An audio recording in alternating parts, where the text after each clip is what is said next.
In the heart of the Viking Age, one name struck more fear than any other, a name wrapped in a chilling paradox: Ivar the Boneless. How could a man with such a name lead the most terrifying army England had ever seen? Was he crippled, or was his nickname a dark testament to something else entirely? A terrifying, snake-like flexibility in battle, or a mind unburdened by the bones of convention and mercy? Born a son of the legendary Ragnar Lothbrok, Ivar's story was one of intellect triumphing over perceived weakness. When news arrived that King Ella of Northumbria had executed Ragnar by casting him into a pit of vipers, a firestorm of vengeance was unleashed. Ivar, alongside his brothers, assembled the great Heathen army, a force of unprecedented scale, not for a raid, but for conquest. Their target, all of England. They landed in East Anglia in 865, a swarm of longships disgorging thousands of warriors onto a fractured and unprepared land. But Ivar was no mere berserker. He was a master strategist, a player of a grand, bloody Game of Thrones. His mind was his primary weapon. He first marched on the great northern city of York, exploiting internal conflicts to seize it with shocking ease.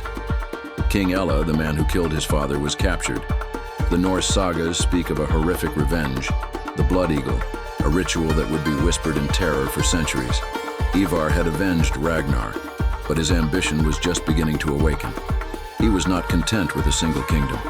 From his new seat of power in York, he turned his gaze south. He outmaneuvered the kings of Mercia and East Anglia, not always through brute force, but with cunning, terror, and ruthless diplomacy. He understood that fear was a more potent weapon than any axe. He installed puppet rulers, demanded tribute, and systematically dismantled the Anglo-Saxon kingdoms one by one.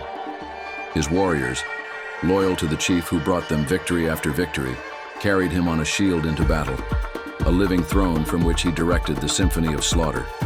He was the mind, and they were his body.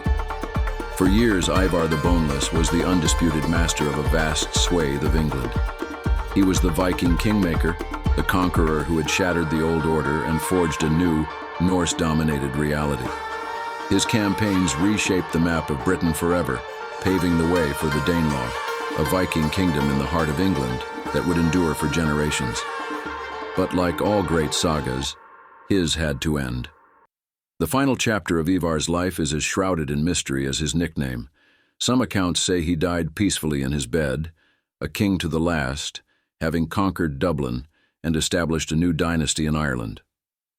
Others claim he finally met his end in battle, a warrior's death against a resurgent Anglo-Saxon foe. His true fate, and the true meaning of the boneless, remain lost to the mists of time. What is certain is the legacy he left behind, a legacy of fear, of conquest, and of a brilliant, ruthless mind that proved a man needs no bones to build an empire. Subscribe.